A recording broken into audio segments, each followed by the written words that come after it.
Good morning, Econ students. Welcome back. As promised, I want to go through the FRQs every single day and try to help push you in the right direction, let you know things we need to work on and things like that coming up in the next month. Because, like I said, most of the stuff we'll be doing in the next month is FRQs. So we're going to be looking at Unit 5 FRQ number 2 today, which I got from about half of you. The other half will turn it in sometime soon. Just go through the graphs and go through the concepts and hopefully help clear things up for everybody. So, first part, assume that a country's economy is currently at long-run equilibrium.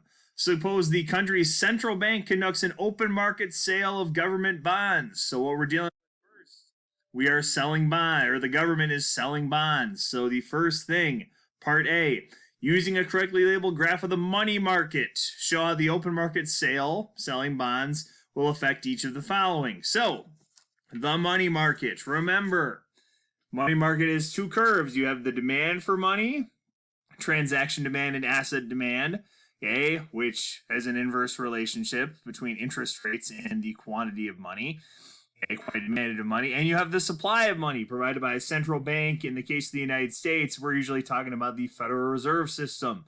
So it's a vertical curve determined by the central bank.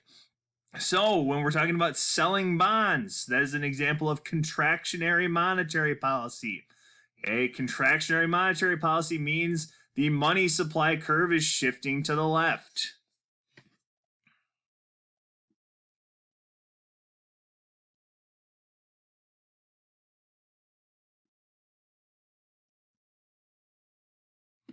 Like so. So, that is the answer to part A. The money supply curve shifts to the left, and that shows a decrease in the money supply and an increase in interest rates. So that's what you should have drawn for part A. For part B, this is one we got a lot of questions about yesterday. Under what economic condition will the nominal interest rate differ from the real interest rate? And I got this from an old retired College Board AP test. So I think the phrasing is probably what confuses people the most. Under what economic conditions? So it's basically asking, when is the nominal interest rate different from the real interest rate?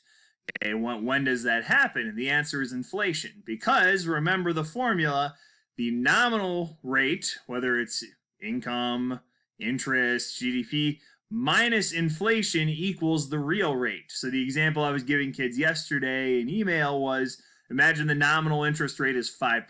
Well, if the nominal interest rate is 5%, and inflation is 3%, nominal minus inflation, 5 minus 3 equals the real rate. The real rate, 5 minus 3 equals 2. So when there's inflation, there's a difference between the nominal rate and the real rate. The real rate is adjusted for inflation. So part C, using a correctly labeled graph of aggregate demand and aggregate supply, show the short-run effect of selling bonds on each of the following. So, remember going back to the first part, it said we were at long-run equilibrium, which, to review from the other day, long-run equilibrium is when everything crosses at long-run aggregate supply or Laplace. So this is our starting point in Y sub F, full employment. So there we are at long-run equilibrium. Well, the question then asks, now that we've sold bonds, what happens? So you need to remember that relationship. Money supply goes down. Interest rates go up. Okay. And if interest rates go up, investment goes down. And if investment goes down, okay, businesses are spending less, borrowing less, aggregate demand will go down as well. And we're aggregate demand, C, I, G, and X. If any of those components go down, aggregate demand will shift to the left. So you have aggregate demand shifting to the left, putting us in what we call a recessionary gap, like so. Okay, so aggregate demand shifts to the left. That's the answer to part C. Okay. Part D, this is the Unit 5 component of it. Okay. On a correctly labeled Phillips curve, show how selling bonds will affect each of the following in the short run. Use an arrow to show the change of direction. Now, we don't have to be experts at graphing the Phillips curve because, as we've talked about, you don't need to draw graphs for the AP exam this year. But you should know how to, simply because they'll probably ask questions. Okay, this happens to the Phillips curve. What happens to unemployment? And it helps to have a visual in front of you. So we have our Phillips curve right there, like so. Unemployment on the x-axis, inflation rate on the y-axis. Okay, and so we know aggregate demand went down from the previous part of the problem. So aggregate demand decreased.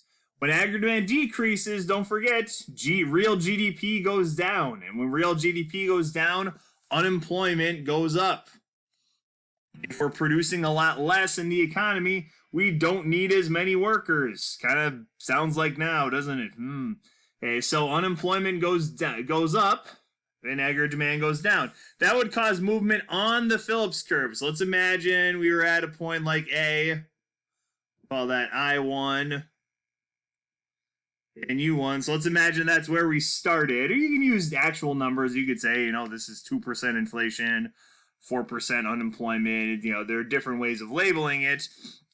Unemployment going up is going to be movement on the Phillips curve toward unemployment. We'll call that point B.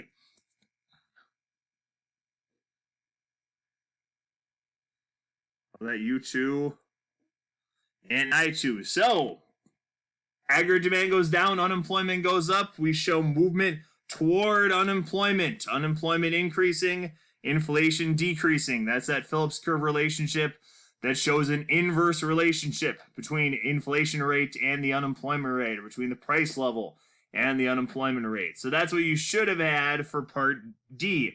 And part E, identify a fiscal policy that would offset the impact of selling bonds. Well, if we know unemployment is going up, that's endemic of a recession. To fight off a recession, to combat unemployment and get the GDP back and going, we need to use expansionary fiscal policy. So your two options would be increase government spending or lower taxes. Kind of what we're trying to do right now. As unemployment goes up, the government is injecting stimulus money into the economy to fight the unemployment rate going up, keep the GDP steady. That would be an example of expansionary fiscal policy. Okay, so we'll be back again tomorrow. I'm going to send out FRQ number 3 in a couple minutes.